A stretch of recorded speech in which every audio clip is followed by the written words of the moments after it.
মুভিটাতে যদি সাবা ক্যারেক্টার না হয়ে অন্য ক্যারেক্টারও আমার হতো তাহলে হয়তো সেটাও আমি করতাম, কারণ আমি একটা ভালো প্রজেক্টের একটা অংশ হতে চেয়েছিলাম এবং আলটিমেটলি এখন পিছিয়ে ফিরে দেখলে মনে হয় হয়তো বা ডিসিশনটা ঠিক ছিল। ভাই বললো যে 5 মিনিটের মধ্যে না কয়েক মিনিটের মধ্যে হচ্ছে গিয়ে টিকিট সোল্ড আউট হয়ে গেছে। তখন আমি আসলে এটা খুব একটা বিলিভ করতে পারি নাই। আমার মাথায় কাজ করছিল হচ্ছে আমার তো আমার ফ্রেন্ডের জন্য টিকিটগুলো রাখার কথা, হ্যাঁ, কারণ আমার বেস্ট ফ্রেন্ড সিফাত তাহসিন, ওর ফ্যামিলি নিয়ে ওখানে টরন্টোতে থাকে, তো ওর ফ্যামিলি আর আমরা একসাথে হচ্ছে দেখার কথা প্রিমিয়ারটা।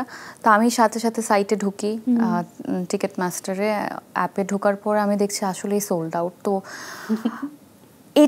এটা একটা ডিফারেন্ট ফিলিং, মানে নিজের ফিল্মের টিকিট সোল্ড আউট। আমি তো আসলে এরকম না এর আগে ফিল্মও করি নাই বা এই ফিলিংয়ের মধ্যে দিয়ে আসলে যাইনি। তো ডেফিনেটলি নতুন নতুন অনেক অভিজ্ঞতাই হয়েছে সাবার কারণে, তো এইগুলো হয়তো বা সারা জীবন মনে থাকবে।